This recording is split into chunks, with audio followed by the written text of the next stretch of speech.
today, it's really easy to send 1,000 emails. It's really easy to hire a firm to do like 1,000 phone calls. But there's very few things that replace like just talking to people one-on-one and learning. And when you get to know an industry and feel the industry, you really have to talk to a lot of people within there, and you kind of know what's great. What are customers using? What are they like? What do they love to use? What are their pain points? And understanding not only just like, hey, the macros of the industry, but maybe even some of the pain points of the industry from the customer's perspective, and understanding that really well. We're in the third episode for our Right to Win series with Jordan and Alvin here from Advanced Aircrew. I'm joined as per usual with Lindsay and Aaron from Pacific Lake and Trilogy to help introduce these two. This was a super fun episode, especially personally, as I'm a huge aviation geek. So it's always fun talking to other aviation CEOs who, between the two of them, are also deeply personally into aviation as a pilot and skydiver. So this was a lot of fun for lots of different reasons, but they clearly have a lot of unique ways of winning that they've used and had a lot of success with. Yeah, this was a ton of fun, Alex. Thanks so much for doing it. And thanks to Jordan and Alvin for being on. I really enjoyed this one. You know what? One thing that struck me right off the bat is just the dynamic these two have together. You know, they talk about knowing each other for over 15 years. And that definitely comes through in the conversation, the way they can bat things back and forth. And you can really imagine how that translates into what it's like on their team. The two of them clearly work really well together. I won't give it away. I'll let the listeners hear it. But also the story about Jordan's first flight after getting his pilot's license and the role Alvin played in that is a sort of great analogy for their relationship and certainly perfect for a pair that bought an aviation business. So really, really fun to hear them talk through their journey. Yeah, these guys were so fun to work with throughout their search. I don't think they would say, and it wouldn't be the right impression to get, that there weren't some real ups and downs. This was a 24-month plus search to eventually have a very successful conclusion. They talk a little bit about their, what they feel like their rights to win were, and just as you were saying, Lindsay, I think there's a couple implicit points there around their relationship to each other. You just get the sense they're living their best lives, and just having met both of their spouses, they have great connection as two families and as two families with this business. There's another story I won't sort of front run it, but around Jordan's first meeting with the folks that eventually sold them Advanced Aircrew Academy. And you just get this sense of just the deep humility, partially because of the situation that Jordan brought to that meeting. These are two very talented, dynamic, exceptional businessmen, entrepreneurs, but continuously brought this real sense of intellectual curiosity and humility to each of these conversations and relationships. And I think you'll be able to see as you take them through the story of the acquisition, how that built up a relationship and put them in a position to succeed and buy that business. Yeah, absolutely. The relationships they talk about are clearly deep and strong, and you can hear through the stories and the magnet that these two guys are for talent. And yeah, I echo what you said, Aaron. We feel super lucky to also have deep relationships with these guys, and just feel really honored to be able to support them on their journey. We should say, I'll say happy holidays to both of you, and so excited to be doing this with you. Hope everyone's listening to this on their way home or with family or with their feet up. I think Alex, it's okay if there's football on in the background, right? While someone's listening to think like an owner. We're just happy that folks want to hear these stories. Yep. As long as the football's on mute, you've got the podcast going. I think that works just fine. Absolutely. Yeah. Nice holiday spirit with this one. But on to Jordan and Alvin for our third Right to Win episode here. Welcome to the third episode of the Right to Win series. So previously we had Dan Colano and Kyle Bear on the podcast to talk about kind of their rights to win and how they won and built competitive advantages for the opportunities that they got into. That's the whole theme of Right to Win, is how do you as a searcher, entrepreneur, build your own personal competitive advantage? And you guys have done that in a lot of different ways, both from being super focused on industry, having unique backgrounds, and then being, I think, pretty hardworking and resilient too. So I'm excited to dive into all of that. But do you both want to share, maybe Alvin, do you want to start, like, kind of backgrounds, how you got to meet each other and then forming the search and all that. Yeah, no, thanks for having us. Jordan actually tells this story really well, so I'm actually going to punt it over to him because he's got tells your he's got a story good better. one. I might add a few things here and there though. Alvin and I met just over 15 years ago. Since then, we worked at a few different companies together. I was assigned to Alvin as a mentor, and I've been learning from him ever since. And along that journey, I had left the company we were at to do a bootstrap software startup. And we ran that for a really short amount of time. And as I was wrapping that up, I said to Alvin, wow, this has been so much fun. I think I'm going to continue down this path. And I'd like to see if maybe we could find a business that we could step into and run and build as the focus of my career. And Alvin, to his credit, said, I may be interested. Let's talk about that. And when we kind of tried to go through the motions of trying to figure out where we were going to focus that attention, we ended up doing a Venn diagram essentially of our interests and where we'd want to spend our energy and focus. And one of those areas that was kind of square between us was aviation and training. Alvin's family worked in the airline industry, six members, right, Alvin, of the family? You got it. Air Canada. And I'm a general aviation pilot. And so it was a space that we both knew. And training is one of those spaces where we both felt that you can really make an impact on safety and outcomes. And so we ended up going down the traditional search fund path, and we're thrilled to find a great business. Love that you know the story so well. That's amazing.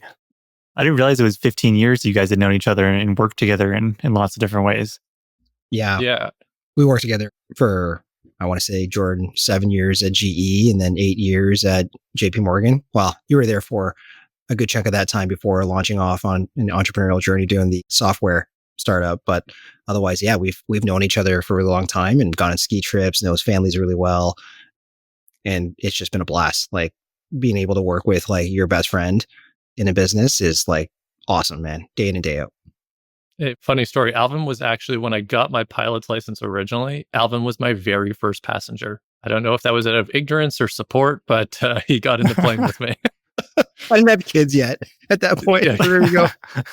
Don't let Alvin fool you. He was a skydiver. He's done over 100 jumps. So like this was nothing for him.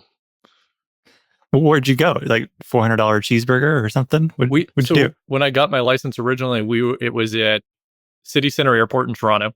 And so we were on it's essentially an island right off the downtown of the city. Yeah, and so very cool airport, first of all. Yeah. Really busy airspace, exceptionally scenic, far to get to anything that's like good practice area.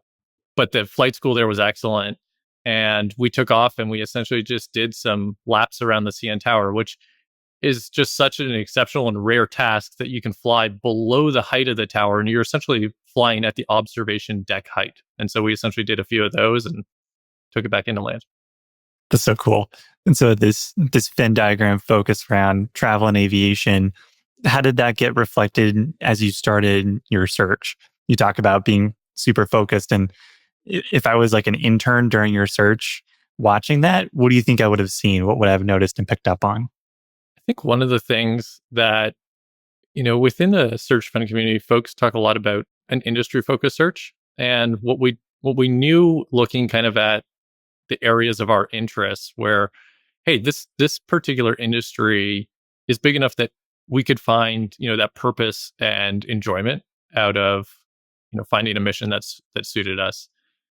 An element that we tried to really lean into for ourselves was kind of a bit of the experience focus as well. And when I say that, I mean, what are the areas where our particular unique experiences that kind of brought both Alvin and I to the same table on this journey, we can pull on, and they can help provide depth or experience, not just to be, not just when we reach out to folks, we can be empathetic and understand what they're going through, but, as a pair, we can see opportunities that exist within for that particular business or otherwise that would allow us to be really effective when we joined.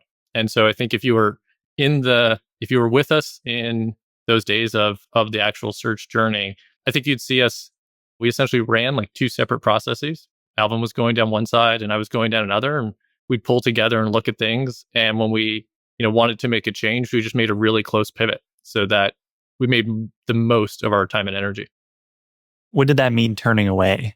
Because I think a lot of focus is being confident enough to say no because knowing that it will lead to other opportunities you didn't see before.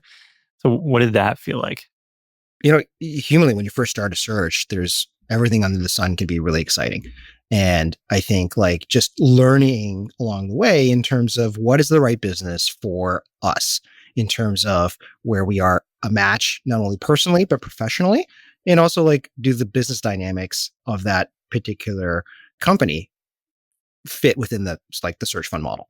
And so with all that being said is like, initially you're looking at a lot of stuff and eventually you hone in terms of what you think is special. And then also that you get along with the founders and the owners, and ultimately you're continuing someone else's legacy. And we continue to build on that, and we build on something special.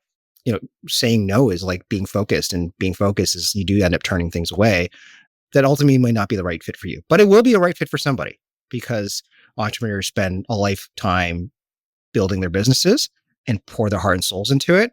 And we're just trying to do them justice in being able to take the baton and keep running with it. And that focus led to a story I've heard a few times of you being on an industry panel in an industry that you didn't have a company in yet. That's certainly pretty unique. How did that happen? Yeah. I think this is classic Alvin Wong, for the record. But Alvin, please, No, this is definitely. the marquee of your character. I mean, we spent a lot of time. We spent our entire search pretty much in like travel, aviation, hospitality, and around that world. And I think you end up talking to a lot of folks. And when I say a lot of folks, it could be entrepreneurs, it could be investors, it could be like people in operations and sales, and you get to know individuals. And eventually, I don't know if I'd consider myself an expert, but like you know enough to have like at least a point of view, and happy to share like my point of view in that. And so when we were spending time down in the travel space, I think there was an investor in the community that says, "Hey, we're having a conference in Boston, similar to like Techstars, and would love you to speak on, travel tech and be on a panel with us." And I said, sure. So went down there. It was, I think, over 100 folks in attendance, and just, was candid, super honest, and gave kind of the 2 cents in terms of where it is, where we thought my perspective was in the industry, but at the same time, knowing that there's a ton to learn and continue doing it. And I think just having that open dialogue with almost anybody, being real and human, one of our company values is like people serving people. And for us it's just that when you're getting on a conference, you're just serving others. How can you help me? And how can I help you? And we can do that together. We both win. So I think that's like what ended up getting on a TripAdvisor panel look like. I think Alvin shortchanges himself to go, because, when we talk about that, doing the journey of kind of leaning into your experience, we may have not had a business in that particular segment when Alvin did that panel, but in his prior life, he had done significant work around travel and hospitality investment. And so, it wasn't coming to it cold. And I think that's just a reflection of building that data point and view, as Alvin mentioned. Yeah, was your banking career focused around travel and aviation then, or somewhat similar? We spent it in a number of verticals, but one of them was definitely travel and hospitality, and we've done some in like corporate aviation. And so the business aviation space, corporate aviation, wasn't foreign to us in that sense. So when we talk about the different aircrafts and corporate flight departments, yeah, that was that. It wasn't foreign, and so part of it is we did spend some of that in our banking career, reforming banking career. Of course. So like that level of focus and kind of following your curiosity and meeting lots of people, it led to, several offers, 6 round offers, which is a pretty high number for a search generally. What's all these things I imagine like tie together? Like what do you think ties these all together, from the level of effort and focus, being helpful to people as you go, not just, receiving, but also giving? There's a lot of through lines, I think, throughout your search that connect these all. And I imagine that getting 6 signed offers is a component of that. Yeah. I mean, I would say, a big part of that journey is actually very similar to aviation, which is like a curiosity and desire to learn. If you come into the search journey with a real curiosity, you're going to find that you love searching. It is, I've used this analogy before, which is a great book by Jamal Yogas called Saltwater Buddha. And in it, he describes learning to surf. And he describes, I'm going to paraphrase, but it's roughly 97% paddling, 2% drowning, 1% riding the wave. And so if you can love like the hard work and accept sometimes you got to hold your breath, you're going to love surfing. It's definitely for you.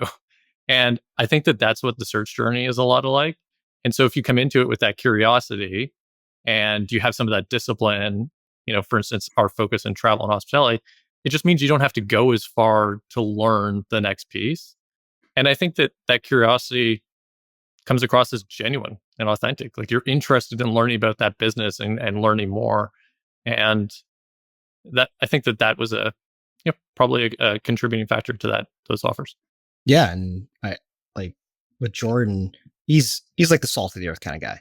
And I think ultimately, to his point, it's just like being human. And so do you get along with the owners? Do they see you running the business? Do you see yourself running the business? And do you see there's just a lot of luck when it comes into that and serendipity. And as we go through it, I think just as long as you're continuing being human, wanting to help others and connecting with each other, like good things happen. Well, speaking of connecting with people, how did you meet the Advanced Aircrew team? Jordan's got a great story on this one because he likes to be on time. In aviation, it is important to be on time. So we were focusing on, one of our themes, we talked about training. And for us, training is really an opportunity to make impact. It's also something that is, really important to remain current on. And so a lot of the characteristics that you look for in a business are really exhibited there. And so we had reached out to a number of folks and made a connection with our founders. And they were based, the business is remote. So our team is based, in multiple states and countries. And so it just so happened to be that the owners were going to be together in Colorado. And so I said, excellent, let me fly out there and we'll meet you for lunch. What I didn't expect is to have like the most egregious headwinds of all time. And I didn't have Wi-Fi connectivity and our flight was an hour overdue by the time we landed in Colorado. And I showed up to the lunch an hour and a half late and the guys were still waiting for me. And I'll tell you, that is a humble beginning to a conversation, but it ended up being a really great dialogue. And kind of out of that conversation, I met two owners who were just incredible, had stood up a business over 17 years, had seen essentially the writing on the wall for what the market could be, led that opportunity by building a product, finding great subject matter experts who helped them on that journey. And I left thinking, hey, I can't wait for Alvin to meet these guys because I think that there's really something special about this business and these guys really have something fantastic. So keep going. Like what happened after that? So we got to know them over the course of a couple months. And as we learned more about the business and kind of where they saw opportunity for it, we subsequently made an offer to purchase Advanced Aircrew Academy. And for us, it was really a perfect fit. Alvin and I were partners. There were two partners in their business as well. One of the partners was looking to step back and take more time personally. And the other owner was looking to stay with the business. And it just so happened to be that the expertise of each of those individuals like really fit well with Alvin and I. And so we ended up making an offer to purchase the business. And over the next several months, really got deep into understanding it and made really good progress along that journey. After we kind of spent time getting to know the business in more detail, what we learned was we were kind of coming to the business shortly after the pandemic, and the dynamic in our market was really new. And what we were trying to understand was with any great, like founders-led business, there are elements of that business that as Alvin and I were stepping into the room with our, limited experience set, we just were not able to wrap our heads around something that someone knows so intimately that's been with that business every day for 17 years. And so what that subsequently meant was, as we continued the conversation, we just needed some more information and it was going to take a bit of time. So we actually ended up agreeing with the sellers to take a pause and see if we could learn a bit more over the coming months. And I'll tell you, when that happened for Alvin and I, it was probably of the most difficult and heartbreaking things that like we had gone through, because I think we met sellers that we really loved. We met a business that was really phenomenal. And for us on our personal journey, we had never seen a business that we really felt more aligned with personally and that had the opportunity. And so to step away from it, really, I would say was humbling, to say the least. Yeah, that's probably the right word to use, to say humbling, to say the least, because look, like they've built a wonderful business and they can feel the currents and where it is. They also have an incredible team that continues to work alongside them, and like just where we were in the period of time, like it was humbling to understand that, well, because come to think of it, it's like later on, and we can pause this piece, but later on, what maybe we can weave into the narrative, Jordan, is just coming back to it, like understanding the business later on. Like right now, like it was incredibly humbling to be like, hey, like we're going to take a pause for the time being. After we took a pause, Alvin and I looked at kind of the other opportunities that we had explored, but knew it somehow deep down that this was the one we really wanted to figure out. And about a month or so later, there was a large industry conference, and we were set to attend that as part of the team. And we showed up and saw the company and the team anyways, just because we so enjoyed, the business and the folks that work there.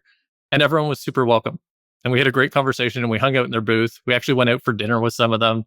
And that to us, I think, was really encouraging that, we had left the conversation, everyone saying like, we all agree on like where we want this outcome to go.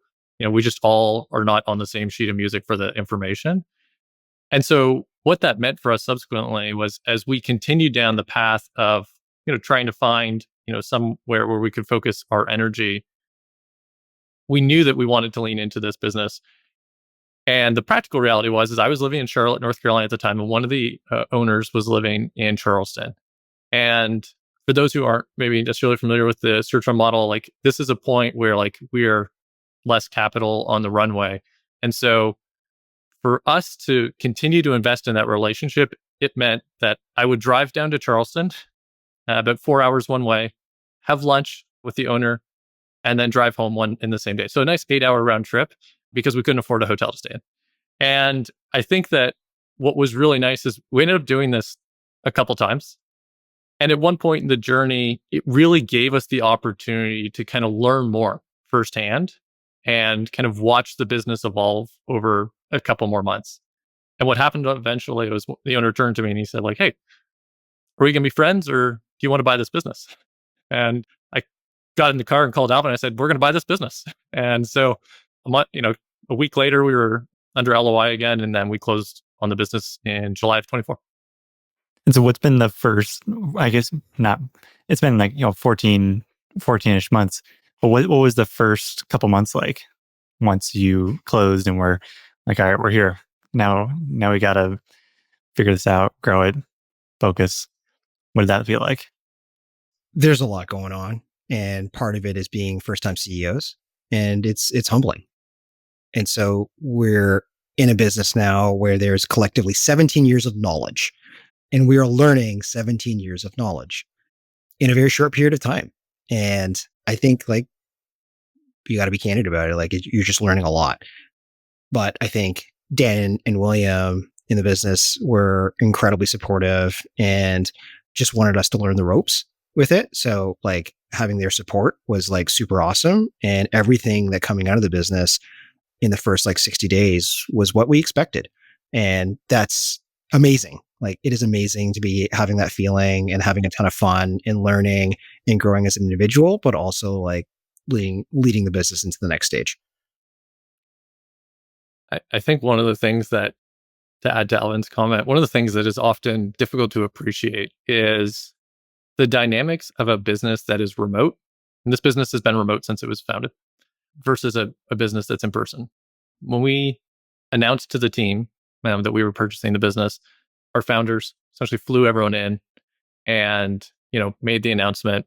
And then we spent, we had a dinner, we did a day or so of like work together, and then everyone went back to their homes. And I think that it is one of the things that I was really humbled by is trying to integrate into the business and culture and learn when everyone is in their own places. It's not as though I have a bit of envy for business owners who have their team in one location and can step in and sense the energy and ask quick questions and learn really iteratively. In a remote business, you need to be extremely intentional. And I think one of the things that I learned as a takeaway when I joined the business was, oh, geez, if this is how I feel, and I feel like I have a lot more information on the business than most, it must be really difficult to onboard and hire new team members in a remote business. And how are we going to set that up so that we can set up others for success in the business? And that's definitely been, I think, a focus point for Alvin and I as we, have grown and hired and expanded the team over the first year or so. So you guys were both there for that day and dinner and everything? Yeah, Jordan, you should tell a story about the speeches. I will say, before he even gets there, like the sellers had I wonder if I can dig out a bottle of wine. So the owners had bought a case of 1997 Cab Sauv Clos du Val, and they cracked open a bottle when they started the business, and they basically kept a case. And up until that day when we were in Atlanta and making the announcement, they gifted us a bottle of Clos du Val and celebrated over it, which was like super symbolic and thoughtful around it. And we got to hear a lot of stories, and we had our speeches. Jordan also had a really funny one, though. So whether we share this one on the podcast, a whole nother story, but go ahead. So I'll tell you this. So one of the things we did at this dinner was, I think a lot of people talk about this opportunity. When you join a new team, it doesn't have to be buying a business. You can just be joining a team, and it's the first time you're going to speak to your team. At this dinner was, a number of the team, the founders, they each said some really kind words, and it was really interesting to sit there and take in that environment, as they go through their own personal journey on this chapter. So as it would be, Alvin and I knew this moment was coming, and we wrote our own little things to say. Alvin stood up, delivered a lights out commentary, really emotional, really well felt and genuine. I stood up.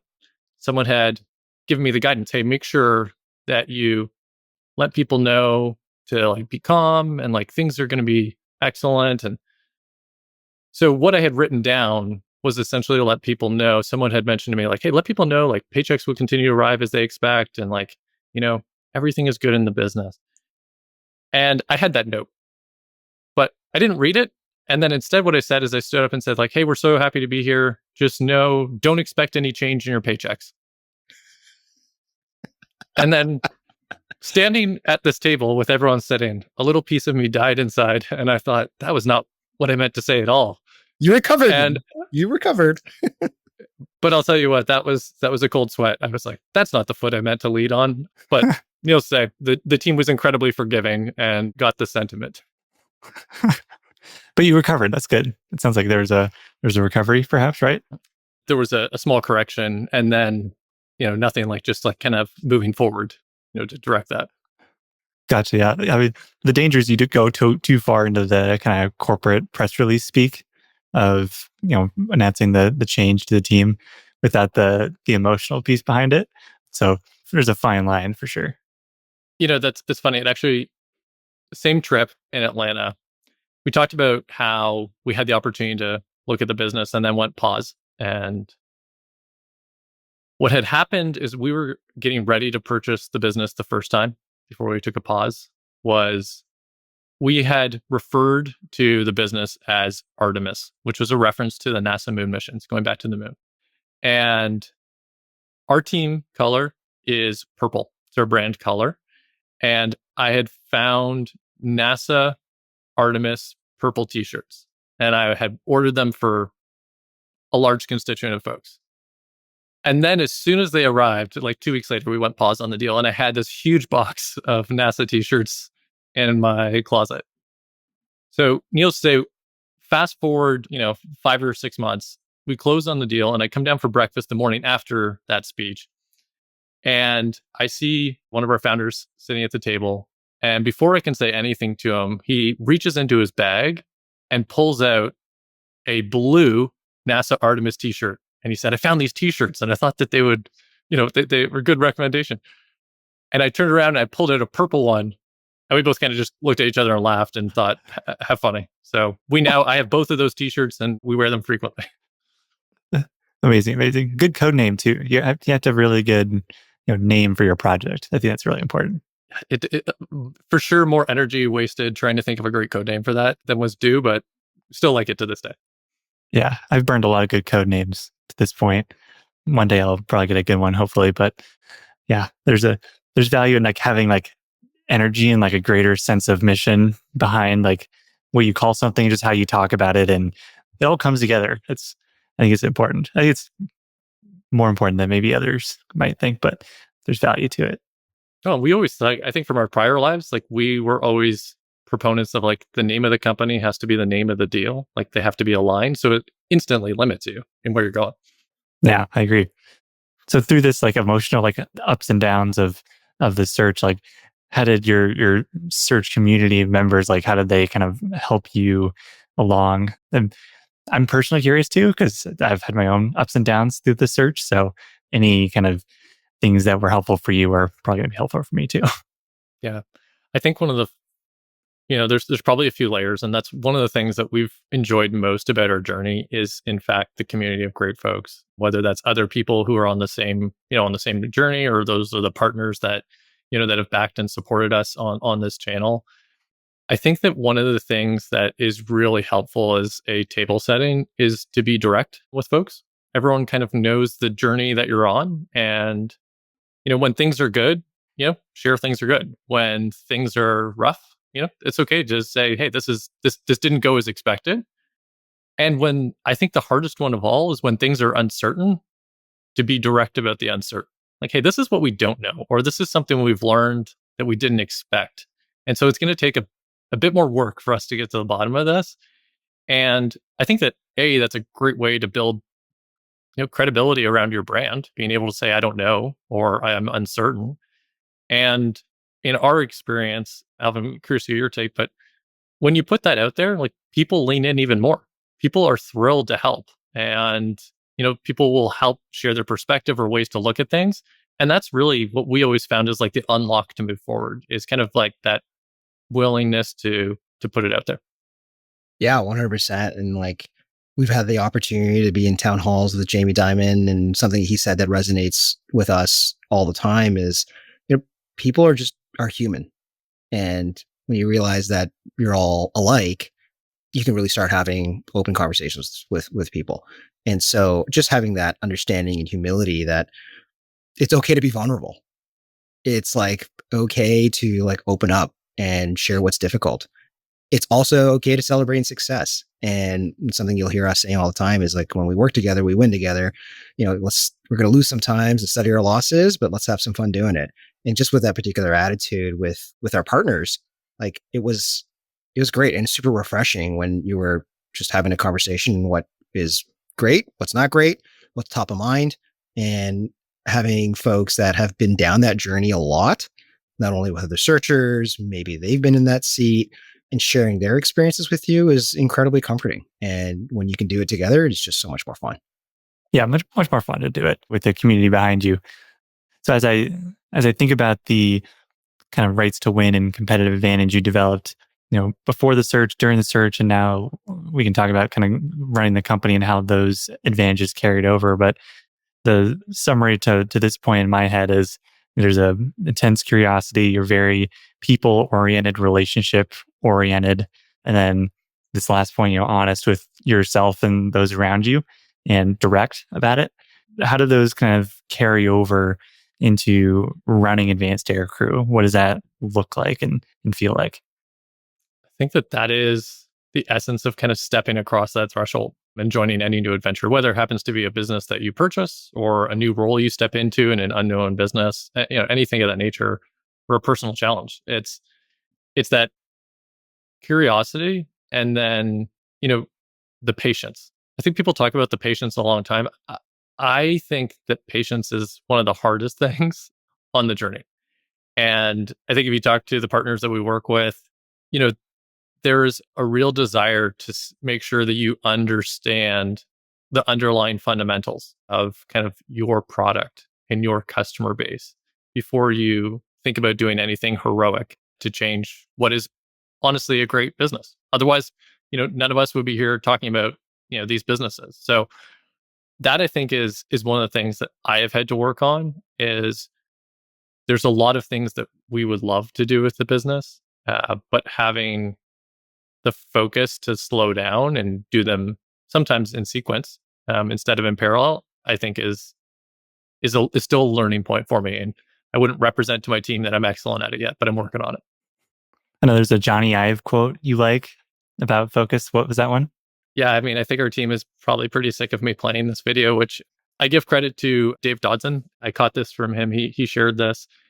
There's an interview of Johnny Ives, who was the lead designer at Apple and worked directly with Steve Jobs. And he essentially said that one of the superpowers of Steve was the ability to have kind of maniacal focus. And focus isn't, just to paraphrase it, isn't just about, saying, this is what we're going to do today. It's waking up and knowing with every fiber of your body, you have a great idea that you should 100% do, and then putting it aside and saying no. And I think that what that also manifests in is we see it in day to day. We wake up and there's things that are, you want to do with the business, or things that, need to be addressed, but there's probably only a handful of things that absolutely need to happen for, the team to have a great outcome, for our customers to have a great outcome. And I think that's the nature of any entrepreneur, is there are lots of ideas about what you may want to do. But the thing that separates entrepreneurs from operators is the discipline to stay focused. And so I would say that's something that we continue to work on. Based on your search, and you've talked to lots of other searchers during the last couple of years, like, what does an effective searcher do, in 2025, 2026 that can, pull some lessons from things you've done and apply them really well? What piece of advice would you give to people? I think what worked for us was just talking to people. I think today, it's really easy to send 1,000 emails. It's really easy to hire a firm to do like 1,000 phone calls, but there's very few things that replace like just talking to people one-on-one and learning and having an open mind learning. And this is like a kudos to Tom and Roland at Morning, formerly Morningside. You have a conversation with like an industry expert, and you have that one first conversation. You might be bumbling a little bit, but in the set, you learned a lot and you give back. The second conversation with someone who's been in the industry, you have a more intelligent conversation. And then by the third, you have like a really intelligent conversation. And not only can you have a phone call, you're at a dinner party, and next thing you know, you're at a cocktail party. And next thing you know, maybe you're speaking on an industry conference panel. But once you like snowball talking to folks, there's just so much more you can learn that you can't learn just sending emails and reading reports. And when you get to know an industry and feel the industry, you really have to talk to a lot of people within there, and you kind of know what's great. What are customers using? What are they like? What do they love to use? What are their pain points? And understanding not only just like, hey, the macros of the industry, but maybe even some of the pain points of the industry from the customer's perspective, and understanding that really well. And so for searchers today, at least that's what we did, and that we think we did okay at, and think that will continue in the future of just talk to people, man. Learn from each other. Yeah, I think that like in search, one of those things is if you come into the prospect of really any venture thinking the risk has to equal the reward, you may be setting yourself up for a disappointment, because it is all too common that the path that you go down is not as linear as we all expect. And I think that having a mindset that the risk is the reward, the privilege of being able to take the risk is unto itself a reward. I think you'll find that the journey is much more joyful if you can kind of learn to love that along the way. And then to add to what Alvin said, effective behaviors in search. Early in our journey, one of our partners drew a graph with two axes. And Alvin knows where I'm going. There's an efficient on one and effective on the other. And he asked us, hey, where on this arc between efficient and effective do you think you want to be? And in the room, there were lots of postulating about where the optimal point was. And his guidance was ultimately on the journey of going from, an entrepreneur and the opportunity to work in a business. You really need to find one. Maybe in private equity or other models where you're going to be doing multiple acquisitions, maybe you need to balance that a bit more finely. But if you're looking for one business that you can join and make an impact, effective. And my dad put it this way, which is efficient is doing things right. Effective is doing the right things. And I heard that a lot, and it took me a long time to really appreciate that. And I often find that I spin my wheels in the first bucket, trying to be efficient, and perhaps I'm not putting enough energy on the doing the right things. I love that. That's a good place to end. Jordan, Alvin, thank you for coming on the podcast. This has been a ton of fun. And I've personally enjoyed hanging out with you guys over time at also different conferences in aviation and many more. So thank you for sharing your time as always. Yeah, man, thanks for having us. We'd like to go on the record as we're big fans of the pod and really appreciate everything you do for the community. Thanks, Alex. Really appreciate it. Thank you for listening. I hope you enjoyed today's episode of Think Like an Owner. If you enjoyed the show, please consider leaving us a review and telling a friend to help more folks find Think Like an Owner. For full episode transcripts and our weekly newsletter, please visit our website at tlaopodcast.com.